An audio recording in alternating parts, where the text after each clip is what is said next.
This week we're talking about the crucial aspect of groupthink that nobody ever talks about.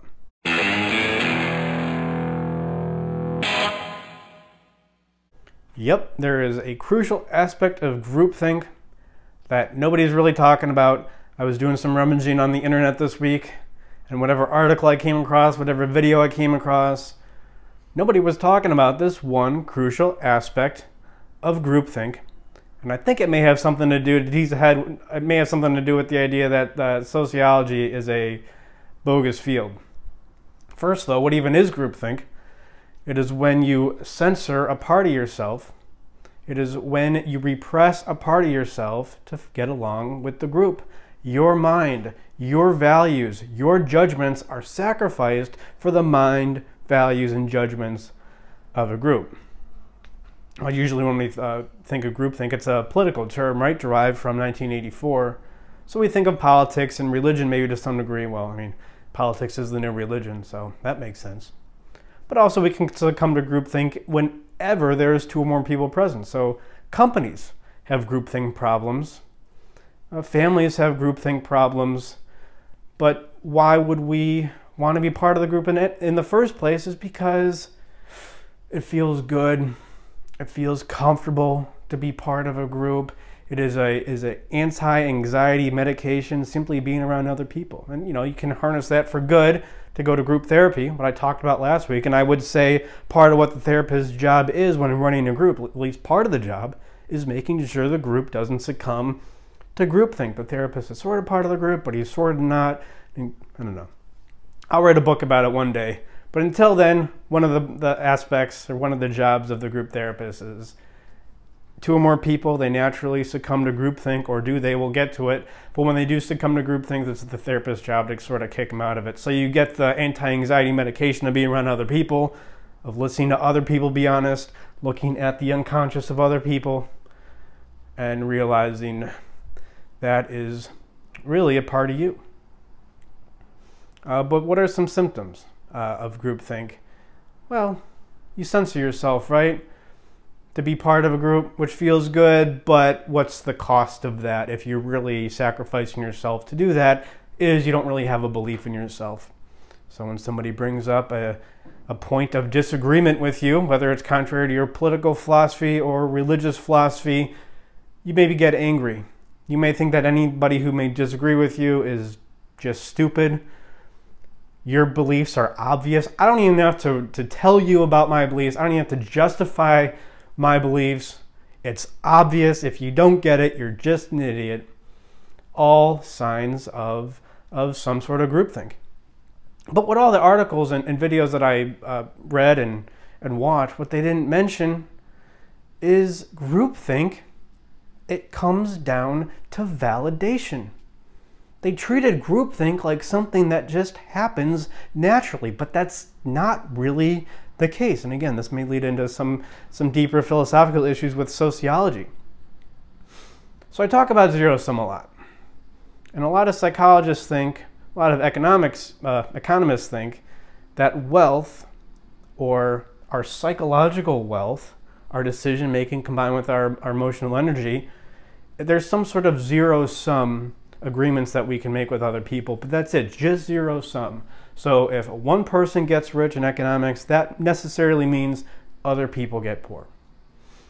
But if you carry that political philosophy over to psychology, then it's very difficult to see asserting your anger or confronting your anxiety as a viable option, using your anxiety for good, not only for you, but for other people. You don't see that as a viable opportunity or even an option if you're stuck in a zero-sum mindset. And I think it's ruining, it's ruining economics, it's ruining psychology, definitely.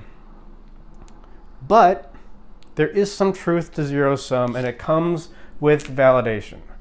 I'm going to do this. This is your boundary here. This is going to be good. So imagine this. This is the best analogy I can really think of. Imagine this is validation.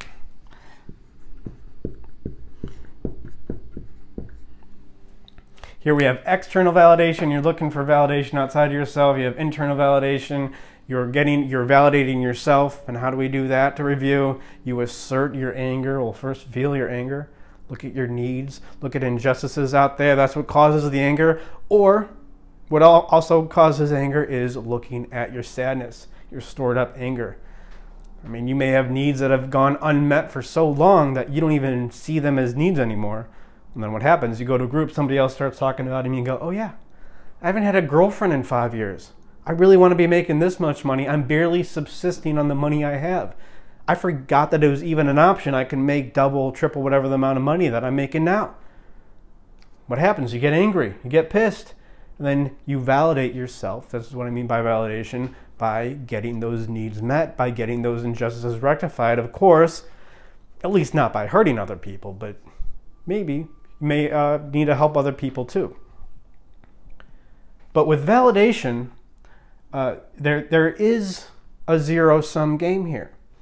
If you do not validate yourself, if you do not get your needs met, if you do not get injustices rectified, if you do not look at your sadness, feel the anger, and then use that in a pro-social way, you will necessarily, that's deflating this part of the balloon, this is going to get bigger, you will necessarily seek validation outside of you. And it's going to happen automatically, and it will happen 100% of the time, and by automatically I mean unconscious. This is going to be an unconscious process. You're going to succumb to groupthink unconsciously. And then some sociologists are going to do a study on you and say, well, this is just what humans do. Get it two more people together, groupthink naturally happens. But it's not about something with groupthink, right? This comes back to our own validation. And the opposite is true. When you validate yourself, when you get your needs, whatever I said before, and this part of the balloon shrinks, this inflates. I mean, it's a stupid analogy, but I think you guys get it. Then you're much less likely. You inoculate yourself, in a sense, against groupthink, against sacrificing yourself, sacrificing your needs for the group. Which indicates, of course, where groupthink really resides. It's not with groups. It first happens with you.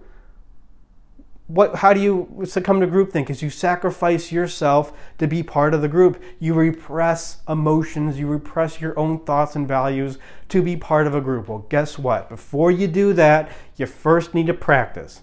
And the way we practice is we repress our own emotions, we repress our own thoughts to be part of what group? The first group, the only group that ultimately exists is the group of the one, the individual.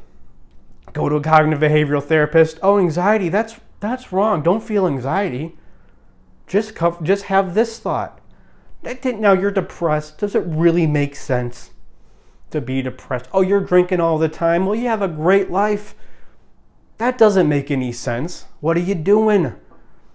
You're repressing the emotion. You do that, you're not validating yourself. You're saying, I need to be a certain way, like groupthink. I need to fit in a certain group. It's all the same. But before you succumb to groupthink, you succumb to your own groupthink. And this is the problem with sociology, right? Is because it treats groups as conscious, but individuals as unconscious. What fallacy is that? Well, it's at least like begging the question, the fallacy of begging the question. Like the medical model of psychology. Well, what causes depression? Oh, it's low serotonin. Yeah, but you don't ask what causes the low serotonin. Similarly, what causes groupthink? Oh, it just kind of happens? No article, no video I was watching really went into this. What causes groupthink? Well, I guess it just sort of happens. I don't know. No. It is an anti-conceptual mentality. You don't ask why. Why does it happen? Why is the serotonin low? Because you have needs that have gone unmet, accumulates the sadness. Guess what? You start getting these needs met. You start validating yourself. The serotonin, oh, it's not going to be so low anymore. You start validating yourself. What happens next? Oh, groupthink. I mean, sure, there's probably some degree that we naturally succumb to groupthink on some level, just being around other people. But guess what? You deflate this out here, you inflate this in here. Well, no. you inflate this and this naturally deflates out here, right? You inflate the internal validation, the external validation naturally deflates. We're not asking the right questions. We're not thinking conceptually about these issues. So when it comes to an important issue like groupthink, we don't really understand what's at the cause of it. And that is, of course, your relationship with your own unconscious, your relationship with your own emotions. And this is how it looks. This is the tesseract. This is the lens, the tesseract, into the fourth dimension, the supposedly irrational part of you, your unconscious, your emotions. It's not irrational, you just gotta decode it. That's what we do here at Animus Empire. Thank you for watching. Thank you for listening. Like and subscribe. You know what I'm gonna say next. Talk about this stuff with a friend, or even if you don't want to talk about this because you don't want to bore him and annoy him, just talk to a friend in general. How about have an honest conversation with one person this week?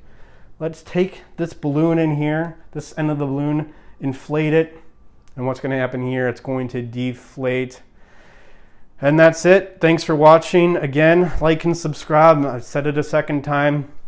And always remember that when it comes to understanding groupthink, what we really have to understand is that sociology is a bogus field.